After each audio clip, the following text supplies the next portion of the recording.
अस्सलाम वालेकुम welcome to my new vlog. अज की वीडियो बनाने तो असी हूँ मैं आया वेलने थे तो आदे दोस्तों विखाने भी गुड़ किवें बनता है। तो आ पिछे तुसी मेरे वेख रहे जे बंदे लगे खड़े ने तो चलने आप इन्हां दे कोल ते गुड़ कड्ढी जाते ने बंदे ते तुहाडी मुलाकात कराने ते वीडियो शुरू करन तो पहले जिन्ने भी मेरे दोस्त मेरे वीर मेरे चैनल ते नवे आए ने मेरे चैनल सबसक्राइब करो तो बैल आई घंटी नूं क्लिक कर ते आल ते सिलेक्ट कर दो। आ तुसी वेख रहे जे दोस्तों ये बंदा हुण चूरा सुकाई जा रहा है तो क्योंकि हुण धुप लगी खली है इनू कट्ठा कीती जांदा है क्योंकि शाम हुई खड़ी है तो रात नूं क्योंकि तरेल पैंदी जिंदी वजह तो ना चूरा गिला हो जाता है। चलने आप हुण वेलने दे कोल ते इन्हां दा ही वेलना है आसफ ने भाई तो इन्हें तो पूछने भी की हिसाब किताब है। हाँ जनाब की हाल ने? ठीक ठाक भाईजान। और तबीयत से ठीक है? ये की हिसाब किताब है यार? गुड़ को मैं भी 2-4 पता काट लवा। ये भाईजान ले रहे हैं 450 रुपया पत्त दा। हाँ जी। अच्छा तो गुड़ किन्ना है? थोड़ा होगा नहीं थोड़ा कौन सा सिर्फ फ्राई कराया है। सही है। ते जे अगर असी दुआठों कढ़वाइए तो फिर साथों कढ़ाओ तो असं लाँगे 7 किलो बांधा खंड का लाँगे तो गुड़ देंगे ना देख जाएंगे। सही है। ठीक हो गया।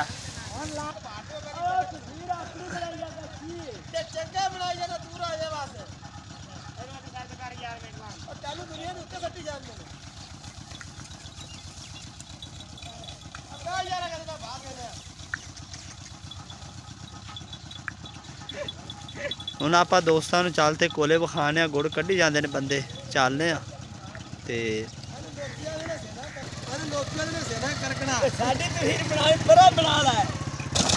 ਆ ਜੀ ਤੁਸੀਂ ਦੇਖ ਰਹੇ ਜੇ ਇਹ ਭਾਈ ਗੁੜ ਕੱਢੀ ਜਾਂਦੇ ਨੇ ਇਹ ਗੰਨੇ ਲਾ ਰਿਹਾ ਇਹ ਵੇਲਾ ਉਹਦੀ ਬੈਕ ਸਾਈਡ ਤੇ ਉਹ ਪੀਟਰ ਖੜਾ ਸਾਹਮਣੇ ਉਹ ਭਾਈ ਖੜਾ ਪੀਪਿਆਂ ਅੱਗੇ ਤੇ ਉਧਰ ਪੱਤ ਵੀ ਤਿਆਰ ਹੋਈ ਖੜੀ ਇੱਕ ਤੇ ਇੱਕ ਪੱਤ ਲਾ ਛੱਡੀ ਉਹਨਾਂ ਨੇ ਤੇ ਇਹ ਚੂਰਾ ਇਹਨਾਂ ਨੇ ਬੜਾ ਸਿਸਟਮ ਕੀਤਾ ਵੀ ਕੋਲੇ ਰੇੜੀ ਲਿਆ ਤੇ ਠਾਲ ਦਿੰਦੇ ਨੇ ਰੇੜੀ ਦੇ ਉੱਤੇ ਚੱਕ ਤੇ ਚੂਰਾ ਛੱਡਤੇ ਤੇ ਫਿਰ ਅਗਾ ਸੱਟੇ ਆਉਂਦੇ ਨੇ ਜਗ੍ਹਾ ਜਗ੍ਹਾ ਇਹਨਾਂ ਕੋਲੇ ਵਾਪਰਿਆ ਵੇਖ ਸਕਦੇ ਤੁਸੀਂ।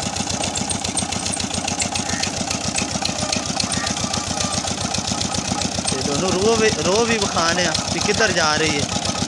ਆ ਭਾਈ ਚੱਕ ਤੇ ਉੱਤੇ ਸੱਟੀ ਜਾਂਦੇ ਰੇੜੀ ਤੇ इनकी पिछली साइड से चूरा आ रहा आप तुम देख रहे हैं भी एक साइड से चूरा जा रहा है तो एक साइड से रो आ रही आ थले इन्होंने जगह बनाई हुई है पीपे रखे हुए हैं। चलने आप पत्त तैयार है उधर गुड़ भी तैयार है गुड़ तो मखाने हाँ पत्त तैयार करते इन्होंने ला छड़ी है फेसियां लाई जाते हैं।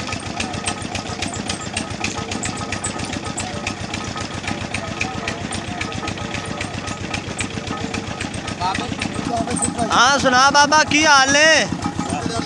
और तबीयत से ठीक है? तो तू गुड़ कढ़िया किनिया पत्ता? 5 ते किन्नी एवरेज आंदी भाई पत्त दी? किन्ना गुड़ निकलता पे एक पत्त दा?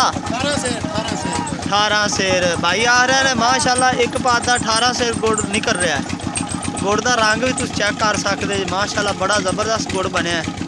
कान बड़ा ते आ कान बड़ा तो भाई खाधी जाता तो इनू आख्या भी थोड़ा खा राती कि चल ना जावी क्योंकि गुड़ बड़ा गरम गरम गुड़ ये ज्यादा हमला कर देंदा बंदे ते गुड़ मजेदार है ना ता ज्यादा खा रहे हैं। हाँ चलन का भी खतरा होंदा है। उधर माशाल्लाह पत्ते एक तैयार है चलने दोनों बखाने आ जी अपना चाचा है जी बड़ा यानी कि शुगली चाचा है तो अपने इहदे नाल बड़ी मुहब्बत है तो ये चाचे तो पूछना ये बंदा स्पैशल रखा है इन्होंने यानी कि झुलके थले यानी कि पत्त झुलके आस्ते इन्हू झुलका भी आखते ने तो ये चाचा तो पूछना भी किन्नी देर च पत्त तैयार कर देंदा है। हाँ चाचा किन्नी देर च हो जाती तैयार पत्त? 50 मिनटा च। अच्छा तो रात नू तकरीबन 6 महीना बराबर ही है।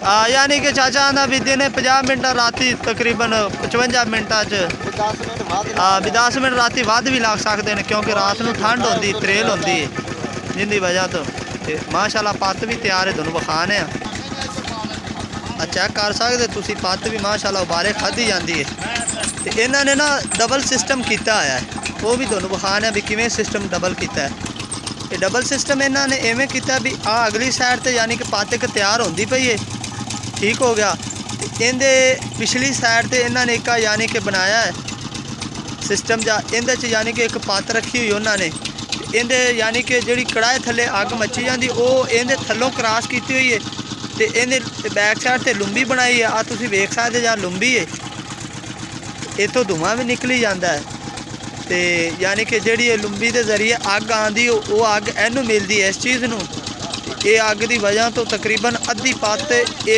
इत्थे पक जाती है इहदा बड़ा फायदा है अगर कोई दोस्त मेरी वीडियो देख रहा है तो वेलने वाला अगर उन्होंने कोई वेलना है तो उन्होंने चाहिए भी ऐदा इस तरह सिस्टम करे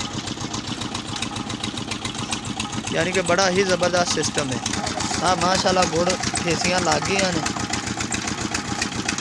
तो गुड़ का रंग बड़ा ही ज़बरदस्त